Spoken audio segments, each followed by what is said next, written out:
না কোনো সমস্যা হচ্ছে না। দেখুন আমরা দুর্দিনে করেছিলাম, আজকের দশম পঞ্চায়েত হলো। পঞ্চায়েত নির্বাচন যখন প্রথম শুরু হয়েছিল বামফ্রন্টের আমলে আমরা বামফ্রন্টের এগেনস্টে লড়েছি।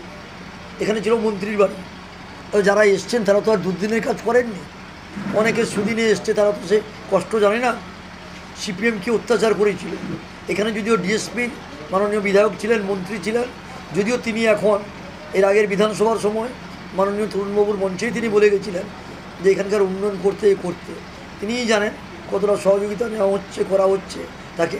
তবে আগের চেয়ে তিনি যেমন মাঝে মাঝে আক্ষেপ করে বলতেন, সেটা রেকর্ডের বাইরে, যে আমি করতে চাইলেও আমার বড় শরীর অনেক সময় আমাকে বাধা দিত, ঠিক তেমনি তিনি বলেছিলেন আমার এটা জন্মভূমি, এগরা 2 নম্বর ব্লক বা এগরা বিধানসভা বেসিন এলাকায় প্রবোধবাবুর জন্ম। তিনি চেষ্টা করেছিলেন, তাকে তার বড় শরীর সিপিএম করতে দেয়নি। বর্তমান যেগুলো আছে এই 14 বছর প্লাস অনেক উন্নয়ন হয়েছে। আরও যদি বিধায়ক তার সাহায্য চায় বা তার সঙ্গেও কথা বলেন তাহলে দেখবেন আরও উন্নয়ন হবে। পরিকল্পনা আদার্স কোথায় কী করলে হবে সেটা তার অভিজ্ঞতা আছে। সমস্ত নবীন এবং প্রবীণ সবার অভিজ্ঞতাকে নিয়ে কাজে লাগিয়ে এলাকার উন্নয়ন করতে হবে।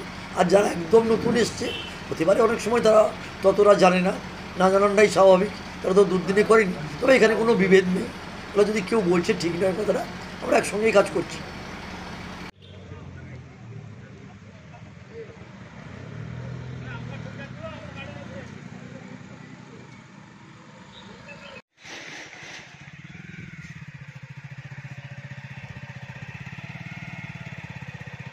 ক্ষেত্রে কি ভোট ব্যাংক মাইনাস হচ্ছে? রাজনীতি করতে গেলে থাকবে টুকটাক, এটা সেটা থাকবে, তা বলে ভোটের সময় আমরা এক